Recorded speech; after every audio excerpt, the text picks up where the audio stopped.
Saya garis garis bawahi tadi tuh nakal ini. Ini kategori nakalnya kayak bagaimana ini? Kan banyak nakal itu. Nakal bolos atau nakal Ya, ya tidak memang tidak perhatikan pelajaran. saya nakalnya bolos. Oh, bolos kali. Bolos. Malas masuk sekolah karena masuk sekolahnya kan siang hari di SMA 3 waktu saya dulu.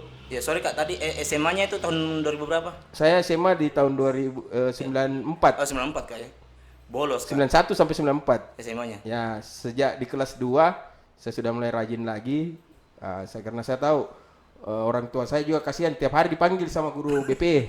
BP ya. Ya, dikasih janji surat pernyataan kalau tidak naik kelas disuruh pindah. Saya juga bingung kalau pindah saya mau kemana. Iya. Mungkin saya tidak sekolah nanti kalau saya pindah.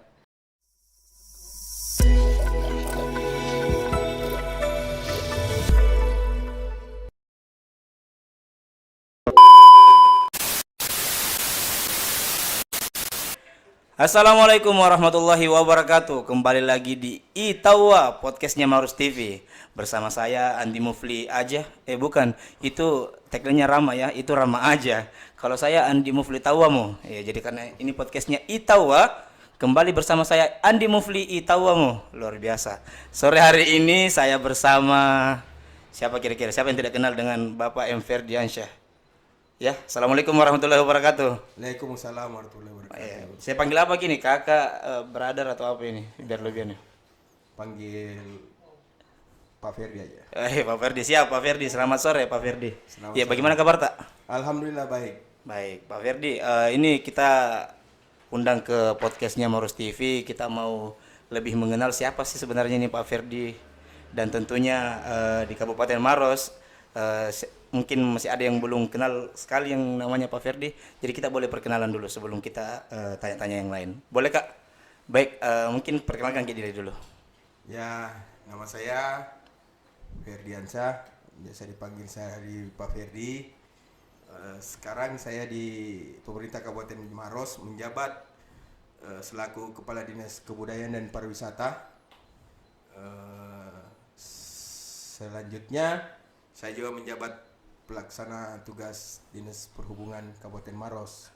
Jadi saya di Kabupaten Maros ini sejak tahun 2000 saya mengabdi. 2000. 2000 dulu saya sebelumnya ada di Manado, bertugas di Manado Wais. sejak 98 sampai tahun 2000. Iya.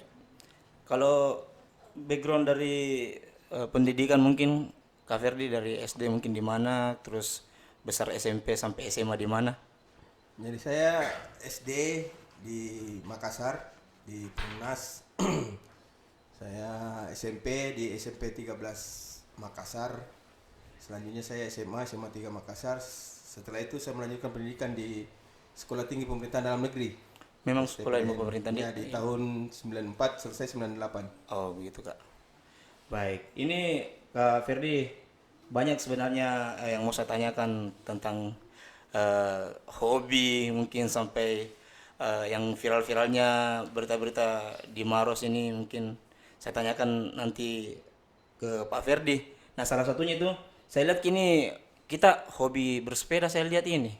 Ya, jadi bersepeda itu dari dulu sejak tahun 2012 sejak saya menjabat kepala perizinan saya hobi naik sepeda, dan kegiatan bersepeda itu setiap minggu 2 kali saya ke kantor, back to work dari Makassar ke kantor, dari Dayak sampai ke Dayak sekitar 25 kilo. 25 kilo. Ya, 25 Itu kilo. dalam seminggu 2 kali. Seminggu 2 kali. Luar biasa. Nah, terus Terus kegiatan saya selain itu saya hobi juga olahraga. Saya bergabung di Maros Runners wis. bersama dengan Pak Hedir Sam. Alhamdulillah di Maros kegiatan berlari, hobi berlari itu sudah sangat membumi Sama-sama. sejak adanya komunitas Maros Runner ini. Iya. Selain mungkin bersepeda terus lari itu, kira-kira apa hobi yang Kak Ferdi ini sering lakukan tapi belum ditahu sama banyak orang ini Ya, kira-kira? saya hobi juga nonton. Wais. Cuma nonton karena Nonton mungkin apa itu Kak? di bioskop. Oh, bioskop. Bioskop karena pandemi, jadi kita kurangi kegiatan seperti itu. Tetapi kegiatan berolahraga saya seminggu sampai 4 kali, terbiasa lari 2 kali, bersepeda 2 kali. Jadi memang untuk menjaga kondisi kebugaran kita butuh berolahraga. Iya, Kak Ferdi kan tadi sudah memperkenalkan toh sama sekolah atas SD tadi mana, kemudian sebelumnya di mana berkegiatan. Katanya di Manado, Di. Ya, Berapa tahun gitu di Manado? saya tugas di Manado sejak tamat STPDN 98 sampai tahun 2000. Sampai tahun 2000. Tahun 2000 saya bertugas pertama ada di Kabupaten Bolangan Mongondo. Iya. Jadi saya pertama tugas di Kabupaten Bolangan Mongondo, eh, kabupaten yang dulunya saya tidak pernah pikirkan akan bertugas di sana. Dan alhamdulillah setelah 2 tahun saya di sana, jabatan terakhir saya itu adalah sekretaris camat. Sekretaris Camat. Sekretaris camat di daerah perbatasan Gorontalo. Jadi sejak saya pertama tugas, saya di kantor gubernur 1 hari, sudah itu besok sudah pindah lagi ke Kabupaten Bolangan Mongondo. Selama 2 tahun saya di sana ya, alhamdulillah banyak pengalaman juga. Jadi selama di sana di daerah perbatasan Gorontalo, pada saat malam hari itu dulu lampu cuma menyala di jam 6 sore sampai jam 6 pagi. Jam 6 sore sampai jam 6 pagi. Ya, pakai diesel. Kalau siang itu tidak ada listrik berarti. Tidak ada listrik. Kemudian apa? Tadi saya sudah bertanya asli mana sebenarnya ini kan kita? Saya lahir di Kabupaten Nrekang. Oh, asli Nrekang Ki berarti ya. Di mana Kak di Nrekang? Karena saya banyak kenalan juga di Nrekang ini. Saya cuma kebetulan ibu saya ke Nrekang. Oh, gitu. Saya lahir di Nrekang. Jadi setelah sudah dilahirkan saya kembali lagi ke Makassar. Jadi Oh, Makassar. saya besar di Makassar. Oh, besar di Makassar Ya, ya, ibu gitu. saya seorang guru taman kanak-kanak. Itu ibu guru. Ya, ibu di Makassar juga bertugas. Bapak saya PNS, pegawai kecamatan. Waktu masa-masa sekolah ini Kak, sebenarnya apa cita-cita tak dari dulu nih? Dan apakah memang nyambung nih dengan apa yang sekarang kita kerjakan? Jadi saya dulu waktu sekolah sama mungkin yang lain punya cita-cita mau jadi dokter, Polisi, jadi tentara. Tapi selama saya menjalani hidup ini saya mengalir saja. Oh, begitu Kak. Saya dulu waktu pertama mau masuk STPDN, saya lihat ada teman saya punya tamu anak APDN Makassar. Saya lihat, oh ini bagus sekolahnya ini. Iya. Nah, saya pulang ke rumah, saya tanya, saya punya mama, bilang saya juga mau mendaftar, mau masuk APDN, STPDN. Iya. Nah, karena kebetulan juga bapak saya juga alumni APDN Makassar. Nah, cuma disampaikan sama orang tua bahwa sekolah di APDN itu ketat, Iya. tidak bisa makan sembarang, waktu makannya diatur. Karena saya juga makannya mungkin tidak teratur, jadi saya disampaikan bahwa di APDN itu disiplin. Iya. Tapi saya punya niat memang mau. Alhamdulillah waktu dites itu saya utusan Kota Makassar. Yang mendaftar di Kota Makassar itu 700 orang, saya ingat. Dan alhamdulillah saya salah satu dari 2 yang lulus dari Kota Makassar. Perwakilan. Luar biasa. Tapi memang basic tak sebelum itu mendaftar di APDN itu? Saya dulu waktu SMA kelas 1 Jurusan apa Ki? saya belum dapat jurusan, saya naik percobaan dulu. Oh, naik percoba. Jadi saya dulu waktu kelas 1 nakal, mungkin kategori nakal. Ya. Sampai saya punya nilai itu ya rata-rata 6 karena masuk kategori naik percobaan. Jadi kalau kategori naik percobaan itu apabila nanti di semester 3 Baru. nilainya tidak cukup, Ya. dikasih keluar, Keluar. masih pindah. Betul. Tapi alhamdulillah ya mungkin itu jalan hidup supaya saya lebih giat lagi belajar. Betul. Dan itu alhamdulillah saya naik di kelas 2 saya sudah dapat jurusan biologi. Biologi. Wih, Ya, biologi berarti kita deh. Tapi itu tadi saya garis bawahi tadi tuh nakal ini. Ini kategori nakalnya kayak bagaimana ini Kak? Kan banyak nakal itu. Nakal bolos atau nakal ya memang tidak perhatikan pelajaran. Saya nakalnya bolos. Oh, bolos kali. Bolos. Malas masuk sekolah karena masuk sekolahnya kan siang hari di SMA 3 waktu saya dulu. Ya, sorry Kak, tadi SMA-nya itu tahun 2000 berapa? Saya SMA di tahun 2094. Oh, 94 Kak ya. Bolos Kak 91 sampai 94. SMA-nya. Ya, sejak di kelas 2 saya sudah mulai rajin lagi. Karena saya tahu orang tua saya juga kasihan tiap hari dipanggil sama guru BP. BP ya. Ya, dikasih janji surat pernyataan kalau tidak naik kelas disuruh pindah. Saya juga bingung kalau pindah saya mau kemana. Iya. Mungkin saya tidak sekolah nanti kalau saya pindah. Tetapi tadi saya bilang mungkin karena sudah lihat kalau kita nakal tidak akan bisa untuk sukses lagi. Jadi alhamdulillah di kelas 2 saya jadi ketua kelas. Iya. Karena saya di tahun nakal, dia bilang ini selalu bikin ribut. Nah, lebih bagus jadi ketua kelas. Kalau ketua kelas lagi tidak ada yang ribut. Betul. Jadi sejak kelas 2, kelas 3 itu saya selalu ketua kelas. Bukan karena berprestasi, tapi karena ya kategori ribut. Jadi itu mungkin jadi alhamdulillah. Tapi kalau SMA di masa tahun-tahun 90-an itu bolosnya itu kemana Kak? Karena kan kalau kita ini waktu saya SMA kan paling ke internet, warnet itu sementara itu kan belum Kak seperti itu. Kita apa dulu ini bolos-bolos tak kemana Ki? Dulu kita bolos pergi naik motor Oh, keliling-keliling. anak motor. Ada motor-motor dulu. Asik Dulu sekali. kan. Ada motor balap-balapan. Saya pernah ikut juga Yamaha Race di GOR, saya sering ikut. Yang resmi-resmi itu Kak? Ya resmi. Paling lucu itu Yamaha Race karena waktu itu saya sembunyi-sembunyi mendaftar. Oh. Jadi orang tua saya tidak tahu Iya. bahwa saya mendaftar ikut Yamaha Race. Motor saya dipreteli, saya simpan di bengkel. Orang tua tanya mana motornya, saya bilang disimpan di rumahnya tante.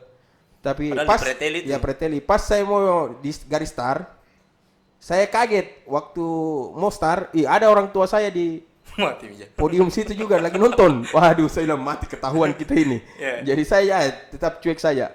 Lanjut terus sampai selesai. Pas selesai dia datangi sama orang tua, dia kasih tahu, pasang kembali perlengkapan motor. Mungkin itu juga. Saya kira nak perlu begitu bangga Nah. begitu luar biasa anakku pembalap. Mungkin karena dilarang ya, Oh, dilarang. Tapi alhamdulillah saya sudah jadi memang dari dulu orang tua saya itu ya demokratis. Dilarang bukan karena disuruh kembali tuh motor bilang karena belum lunas cicilan. Bukan. Jadi dikasih tahu, jangan. Jadi sejak itu saya diberitahu kalau ada apa-apa bilang. Nggak usah sembunyi-sembunyi, nggak usah. Nanti ada kejadian kecelakaan atau apa kan nanti Betul, tidak ditahu sama keluarga. Tapi nakal-nakal itu di masa SMA itu naik di kelas 2 tobat maksudnya insaf begitu dari kenakalan. Ya. Itu kenapa bisa tobat, apa yang kena hidayah begitu untuk berhenti nakal lagi di sekolah dan fokus belajar sampai sekarang jadi kadis pariwisata mungkin. Jadi apa?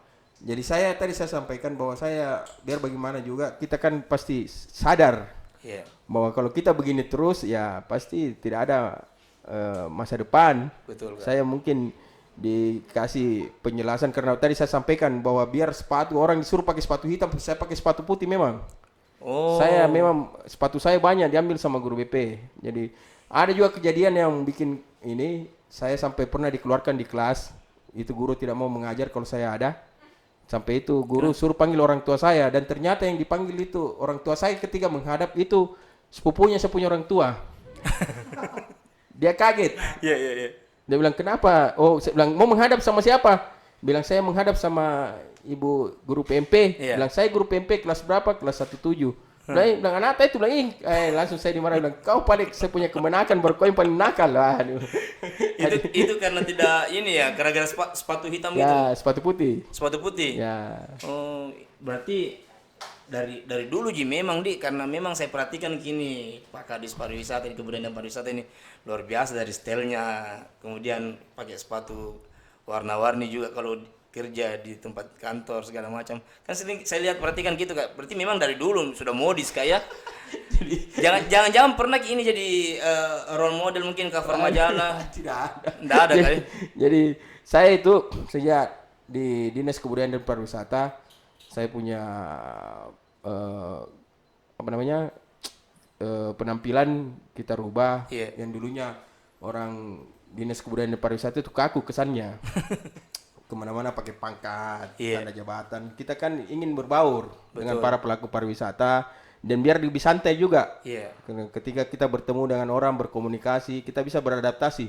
Karena mitra-mitra kita itu kan ada beberapa stakeholder, ada dari HPI, Asita. Dan notabene kalau kita berpakaian tanda pangkat lengkap itu membuat kekakuan. Oh, gitu. Jadi alhamdulillah sejak saya ajak teman-teman juga di pariwisata, teman-teman yang ada di kantor untuk mengubah konsep itu. Dan alhamdulillah Maros itu cukup dikenal ketika kita ada kegiatan-kegiatan di provinsi atau di tingkat nasional kita pakai baju Maros eksotik atau ajak Maros ke Maros saja semua ada. Iya. Itu kan menjual wisata, menjual daerah kita. Jadi kita salah satu konsep yaitu promosi wisata juga. Oh begitu Kak.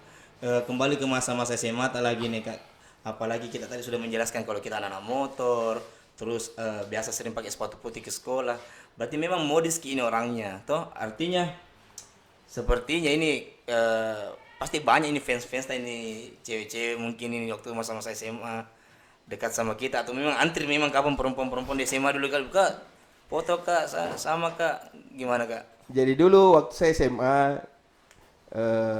tidak pernah, belum ada punya cewek. Oh begitu? Ya, jadi saya ketika SMA ya cuma gitu bergaul sama teman laki-laki saya. Wih anak-anak Nah, motor-motor anak memang. motor memang. Ya. Jadi kerja saya itu ya cuma ganti bongkar knalpot, cuma ke bengkel, bagaimana racing motor. Si motor. Ya, itu cuma itu kegiatan saya. Jadi kalau ada uang lagi ya kerja motor lagi. Jadi memang bagaimana bisa memacu adrenalin dan alhamdulillah banyak juga konsep-konsep seperti pertemanan seperti sampai sekarang itu saya bisa pakai sama teman-teman. Jadi sampai sekarang saya walaupun kita sudah berhenti naik motor, alhamdulillah banyak teman-teman itu juga berhasil dari anak motor-motor itu. Ada yang di apa namanya? Ada yang jadi ada akabri, Iya. banyak teman-teman saya. Tapi tidak pernah Ki memang berpikir waktu anak-anak motor ke bawah mau kak seriusin sampai betul-betul di ajang internasional mungkin.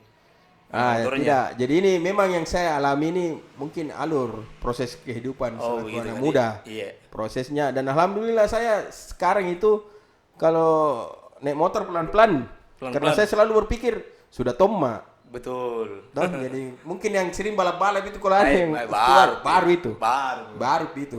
Jadi mungkin dia baru mau coba bagaimana dia Baru, iya. kencang.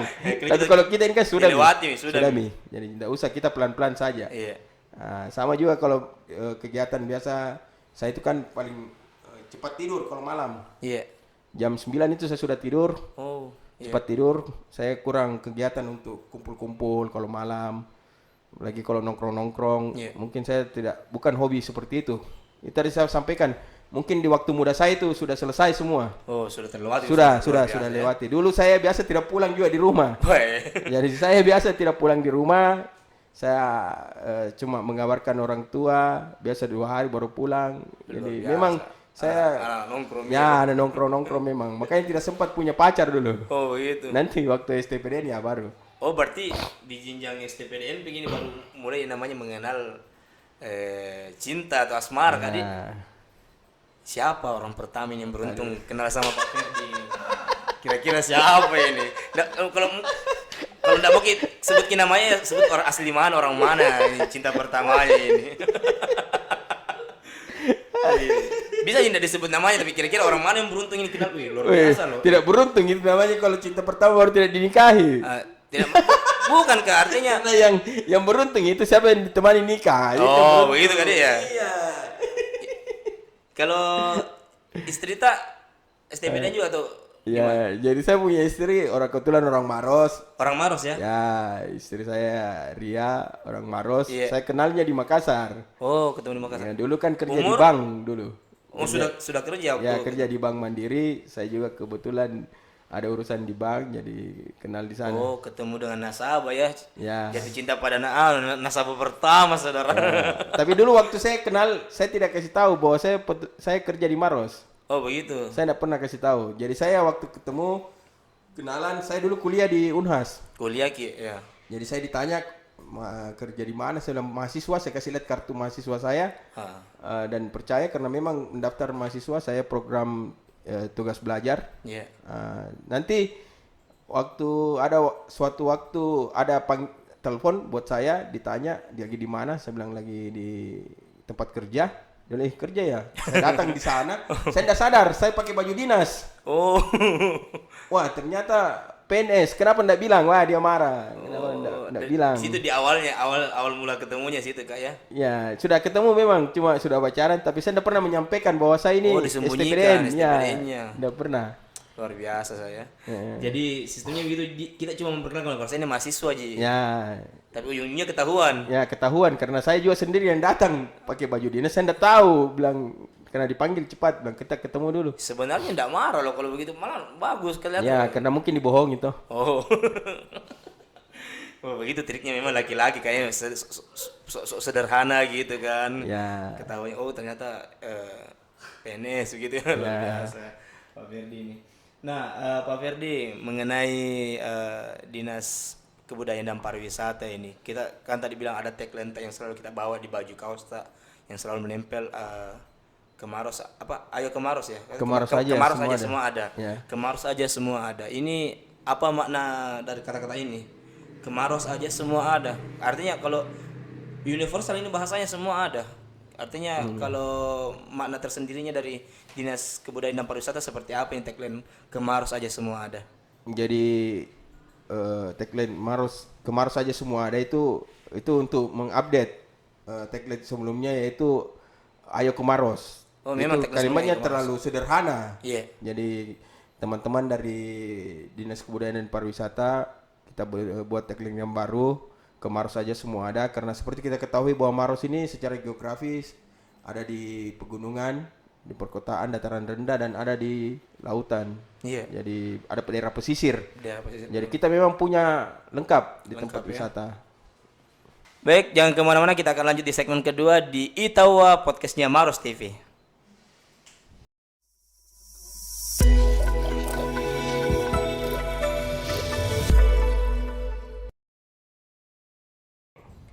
Kembali lagi bersama saya Andi Mufli Tawamo di Itawa dengan narasumber yang sama, Bapak Ferdi. Tadi banyak sekali pertanyaanku sebenarnya ini Kak, tapi kita lanjut di segmen kedua lebih menjelaskan tentang Dinas Kebudayaan dan Pariwisata Kak. Iya. Jadi untuk pariwisata-pariwisata yang ada di Kabupaten Maros ini Kak, kan ini suasana pandemi seperti ini, bagaimana perkembangannya Kak? Apakah jelas pasti ada penurunan, tapi bagaimana Pak Ferdi menyikapi hal ini? Jadi sejak di tahun 2020, Iya, sejak COVID di bulan Maret itu, Bantimurung sudah berapa kali tutup, dan kita buka di bulan Juni. Begitupun juga ada 3 bulan waktu jeda sampai Bantimurung memang tidak ada pengunjung sama sekali. oh iya, Yang kedua di 2020 juga dan 2021 ini ada bencana banjir. Bantimurung juga kena dampaknya, tetapi tetap tidak mengurangi semangat kita untuk mempromosikan Bantimurung selaku destinasi andalan sumber PAD iya. di Maros. Karena Bantimurung targetnya di 2019 itu kami over target sampai 9,7 miliar. Di tahun 2020 walaupun di tengah pandemi, tapi alhamdulillah kami bisa capai 6 miliar dari 9 miliar tersebut. Ada sekitar 60 sampai 70%. Jadi Bantimurung merupakan salah satu destinasi yang paling ramai dikunjungi selama pandemi Covid ini. Dan kami juga tetap melaksanakan protokol kesehatan yang ketat, menggunakan masker, mencuci tangan, dan memberikan himbauan kepada seluruh pengunjung Iya. supaya tetap melaksanakan prokes. Jadi kemarin sempat juga di angka 8.000 waktu libur Lebaran. Mulai agak ini bahas-bahas angka ya lu. Ya, angka 8.000 dan kami sempat tutup Bantimurung itu selama sempat 2 jam. Karena memang kapasitasnya sudah lebih daripada 50%. Tapi tahun ini, Lebaran yang tahun ini. lebaran tahun ini, Ya. Jadi sampai kita ada pemasukan sekitar 220 juta satu hari. wis luar biasa. Dan kami juga mendapat warning dari pemerintah provinsi untuk melaksanakan sistem kuota 50%. Karena iya. pengunjung itu ke Bantimurung sangat banyak. Mungkin karena kita dekat dari kota Makassar dan mudah diakses transportasinya. Iya. Tidak usah terlalu jauh, apalagi masyarakat sekarang kan di tengah pandemi ini jenuh. Betul. Jenuh dengan situasi rumah, jenuh juga ke mall. Kalau ke mall kan biayanya besar, konsumtif, Iya, betul. belanjanya banyak. Tetapi ketika di Bantimurung, suasana alam bisa dinikmati, apalagi musim kemarau saat ini, ya, masyarakat itu rame-rame untuk ke Bantimurung. Iya, Kak Ferdi ini, saya ingat kemarin kan Mas Menteri Sandiaga Uno hadir di Maros bersama Atta Halilintar toh. Ya ini artinya lumayan dipromosikan lagi nih sama Atta Halilintar di sosmednya segala macam, saya lihat. Sempat ada vlog-vlog, sempat jadi foto sama Atta Halilintar. Jadi sejak ada info akan kedatangan Mas Menteri, Iya. kami dengan teman-teman di Dinas Kebudayaan dan Pariwisata mengadakan pertemuan-pertemuan Ya, dengan teman-teman persiapan pelaku persiapan, mengadakan persiapan dengan teman-teman di di Desa Selendrang, di Desa Wisata Raman-Ramang, Iya, dalam rangka penyambutan. betul. Jadi memang kami adakan persiapan yang maksimal karena teman-teman dari Kementerian Pariwisata memberikan schedule acara Iya. cuma 2 jam Oh, di cuma 2 Maros. jam. Ya, jadi kami memaksimalkan Memadatkan betul kegiatan jadwalnya di Raman-Ramang supaya Mas Menteri bisa berkesan Iya, dengan Raman-Ramang, dan alhamdulillah saya lihat di vlog-vlognya itu ramai sekali. betul. Khususnya yang ada di Kementerian Pariwisata ramai dikunjungi. Ah. Jadi saya tidak sempat foto. Saya Aduh. saya bagaimana bisa membuat acara ini sukses, Oh, sudah senang dan bahagia itu. Tapi kita tahu semua ini kalau Atta Halilintar ini kan banyak fans-fansnya, ibu-ibu, cewek-cewek. Jangan sampai nyonya ini ngefans sama Atta Halilintar ndak suruh minta aja begitu. Bilang fotokan saya Kak, fotokan saya Kak. Tidak ada, jadi Istri tahu gitu. kebetulan istri saya juga tidak ikut. Oh, ndak ikut waktu itu. Tidak ikut. Coba karena ikut mungkin minta foto itu Kak. susah kita untuk ketemu di waktu yang mepet begitu, Iya, apalagi protokol kesehatan. betul. Jadi saya pada hari itu memang bagaimana supaya acaranya sukses. Tidak sempat lagi berpikir mau foto mau apa. Yang penting Mas Menteri di Raman-Ramang bisa berkesan Iya. dan bisa nama Raman-Ramang, Desa Raman-Ramang ini bisa terangkat di Anugerah Desa Wisata. Dan itu tujuan saya. Kalau masalah foto ya gampang nanti. Oh, gampang nanti luar biasa. Ketemu nanti di rumahnya Atta Halilintar deh. Ya. Apalagi kan dikenal mungkin ini Pak Kadis Pariwisata hanya di Maros ini yang bawa Atta Halilintar ke sini.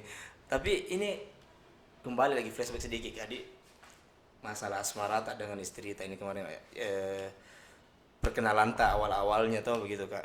Artinya berapa lama Ki ini pacaran baru nikah Ki sama ibu ini? Jadi saya pacaran tidak lama, cuma 4 bulan. 4 bulan? Itu betul-betul sejak pertama kenal Iya, Kak? saja 4 bulan saya sampaikan bahwa saya tidak mau pacaran, saya cuma mau menikah. Wih, apa yang bikin yakin Ki kalau begitu? 4 bulan kan masih pengenalan itu Kak, belum tahapan kenal betul Kak. Kalau saya sih pribadi minimal 6 bulan Kak. Kalau kita kenapa bisa 4 bulan dan yakin untuk Ya mungkin menikah? karena merasa ada kecocokan. Oke, misteri sudah Ya dapat yang banget. kedua kita pada usia memang yang sudah berpikiran ke depan, bukan lagi mau pacaran saja, Iya. tapi memang harus ada tujuan. Karena saya juga kan sudah merasa sudah bisa membina keluarga. Iya. Saya sudah jadi PNS, ada penghasilan tetap. Iya. Jadi saya punya keinginan untuk menikah di usia 25 tahun. Usia 25 tahun. Iya. Waktu itu istri tak umur berapa? Sama, satu umur, saya cuma beda 3 hari. Jadi pas selesai saya menikah, 2 hari setelah saya menikah, saya langsung diangkat jadi lurah. Wah, jelas jadi lurah Kak. Ya, lurah di kampungnya istri Di saya. kampung istri. Ya, di Bantimurung. Di Bantimurung. Ya. Oh, berarti memang sudah paham sekali nih seluk-beluknya Bantimurung ini. Ya, Pak Didik. jadi saya dulu banyak waktu karir saya itu banyak di Bantimurung. Di Bantimurung. Ya, jadi saya dulu pertama di Maros itu saya di Kecamatan Mandai selaku Kepala Seksi Pelayanan Umum. Setelah itu pindah jadi Sekretaris Lurah di Kelurahan Hasanuddin. Ah, Baru saya lurah di Bantimurung di Kalabirang. Baru saya Sekretaris Camat di Bantimurung. iya. Terus saya camat di Kecamatan Simbang.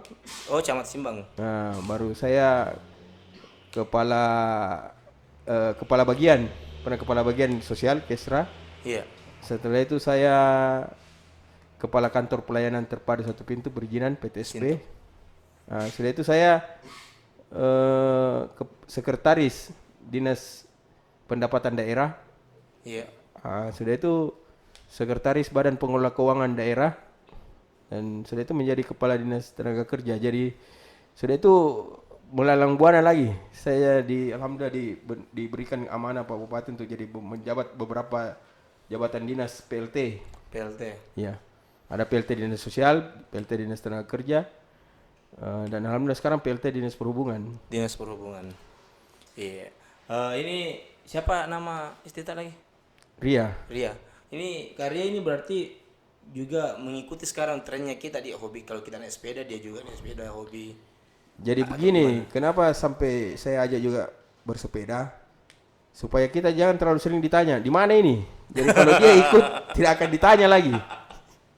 Salah satu trik dari Pak Ya, Ferdi supaya ya. kita mensiasati supaya hobi kita ini jangan merasa terganggu. Ya ikutkan. Betul. Supaya dia tahu. Ini jadi poin buat pemirsa Itawa Ya. ini, karena kalau tidak mau ditanya-tanya terlalu banyak, Ya, kasih sama, ikut. sama pacar kah, sama istri atau Kasih sama ikut. pasangan, kasih ikut kegiatan. Ya, Luar biasa. jadi Kak. naik sepeda dia tahu, oh kalau naik sepeda jauh ini capek orang ya. Iya. Kalau dia mau lari, ikut juga lari. Ikut lari. Nah, supaya dia tahu, oh cuma lari, cuma begini kapasitasnya. Jangan kita lagi lari di telepon, di mana ini? Kan mengganggu konsentrasi. Atau lagi naik sepeda ditanya, "Weh, kau naik sepeda sama siapa ini?" Sama siapa, sampai mana ya? Sampai di mana? Kenapa jauh sekali? Kenapa jauh sekali ya. Jadi menghindari pertanyaan-pertanyaan. Oh, begitu Kak. Jadi bukan setelah itu saya ajak, lama-lama juga dia tertarik. Dan Dari, ikut. awalnya dari itu, Ya. akhirnya jadi hobi. Ya. Luar biasa. Jadi memang perempuan banyak-banyak nanya memang begitu. Ya, ya. mungkin karena kita terlalu disayang kan. Iya, betul. Tidak semua orang dia ditanya sama pasangannya. Ada kan begitu nggak ditanya. Biasa saya juga tanya, kenapa kau udah pernah ditanya? Jadi saya mungkin tidak diperhatikan kok. Berarti Hanya enggak ditanya sama pasanganmu. Lah, kalau bapak kan selalu ditelepon, berarti saya disayang. ya, betul. Kalau kita selalu ditanya itu kan berarti dicari. Iya. Ada orang biasa naik sepeda 1 hari tidak dicari-cari, soalnya barangkali kau tidak dicari, tidak disayang. Ini lebih kepada bukan persamaan suami-suami takut istri kan, dia bukan, tapi Bukan. memang karena disayang. Karena gitu. disayang. Luar biasa. Dan yang awalnya cuma tanya-tanya, diajak, akhirnya sekarang menjadi hobinya juga dia. Ya, gitu. hobi juga. Jadi saya kalau naik sepeda biasa sama-sama, mulai dari rumah sampai ke Bantimurung berdua. Nanti pulangnya sepedanya di loading. Di loading, Kak. Ya, kalau saya naik sepeda sendiri kadang sampai ke Pangkep, sampai di Bantimurung pulang pergi. Ya lumayan sampai 50 kilo. Tapi mungkin dari hobi atau keseharian tak sama istri tak, hal paling romantis ini Kak yang bisa kita bagi ini apa yang sudah dilakukan mungkin sama istri, jalan-jalan kemana atau mungkin sudah berkegiatan di mana sama istri yang hal romantis begitu Kak? Jadi kalau saya selalu, kebetulan saya di Dinas Kebudayaan dan Pariwisata banyak kegiatan-kegiatan ke objek wisata. Jadi supaya sama-sama kita menikmati pekerjaan ini, jadi saya sering ajak untuk sama-sama ke tempat wisata supaya karena tidak selamanya saya bertugas di Dinas Kebudayaan dan Pariwisata. Betul, iya. Yang notabene ketika saya melaksanakan tugas, saya pasti ke tempat wisata. Iya. Alhamdulillah selama saya menjabat, saya sudah keliling-keliling bersama dengan istri. Iya.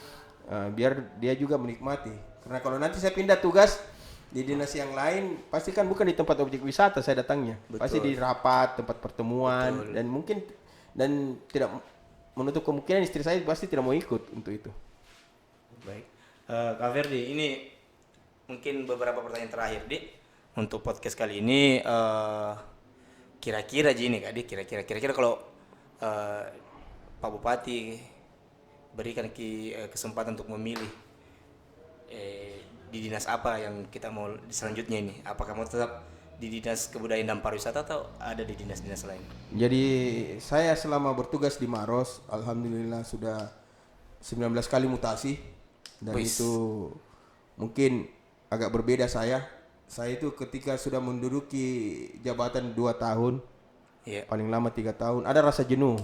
Ada rasa jenuh. Karena saya berpikir produktivitas itu sampai 2-3 tahun di suatu SKPD. Iya. Jadi saya tidak ingin ada di zona nyaman. Saya selalu mencari OPD yang baru supaya saya ada rasa mau memperbaiki, ada rasa membangun. Betul. Jadi kadang orang kalau ada di OPD dan dia sudah tahu, Di situ terus di situ saja karena dia berpikir Stagnan enak, di situ, tenang betul. saja, santai. Iya, betul. Jadi alhamdulillah kemarin waktu saya ikut tes, saya mengajukan untuk dimutasi. Saya ada beberapa yang saya usul untuk minat untuk betul. dipindahkan supaya saya bisa belajar lagi. Betul, Kak. Saya bisa memberikan warna baru lagi. Betul. Karena kalau kita berpikir di dinas yang satu saja tapi tidak pernah mau mencoba yang lain, kita tidak merasa tertantang. Betul. Jadi selama saya 2 sampai 3 tahun itu pasti otomatis saya sering gelisah, bagaimana lagi ini bisa pindah? Bagaimana lagi supaya saya selalu produktif? Betul, Kak. Karena kalau saya tidak produktif, ya pasti saya cuek-cuek saja dengan pekerjaan. Jadi saya selalu mencari hal yang baru. Ketika ada hal yang baru, saya bisa memberikan warna yang baru, kan di situ prestasi. Dan saya juga punya prinsip, jangan kita diganti ketika kita sudah tidak produktif. Ketika kita sudah tidak produktif dan kita dimutasi, itu pasti hasilnya atau ditempatkan di tempat yang kurang bagus. Mengecewakan buat kita. Tapi ketika kita produktif, alhamdulillah pasti siapapun pimpinannya itu pasti akan memberikan kita tempat yang cocok buat kita. Betul sekali, Kak. Terakhir buat Kak Ferdi nih, kira-kira apa ini quotes atau kata-kata mutiara atau apakah itu untuk pemirsa Itawa, karena biar bisa seperti Pak Ferdi ini bisa tertantang dengan segala macam bidang tempat pekerjaan dinas di kota-kota lain begitu. Apa kira-kira anuta ini kunci rahasia atau kunci suksesnya bisa seperti Pak Ferdi? Jadi kalau saya cuma satu, perbanyak teman, kurangi musuh. Siap. Mungkin itu kalau buat saya. Karena kalau kita punya banyak teman, alhamdulillah semua permasalahan, semua apapun yang kita punya kendala itu pasti ada yang bantu. Siap. Yang kedua, jangan bikin susah orang. Kalau kita bisa bantu orang, kenapa kita tidak bantu? Walaupun kita masuknya belum bisa maksimal, tetapi yang penting ada bantuan buat teman atau siapapun yang buat kita, karena kita tidak tahu nanti kelak di kemudian hari siapa yang bantu kita. Iya. Karena tidak ada orang yang tidak butuh bantuan orang lain, mungkin itu. Baik, terima kasih banyak nih Kak Ferdi Waktuta sudah hadir di studio podcast Itawa, dan terima kasih banyak juga buat yang sudah nonton. Saya Andi Mufli Fadla bersama Pak Ferdi pamit undur. Assalamualaikum warahmatullahi wabarakatuh.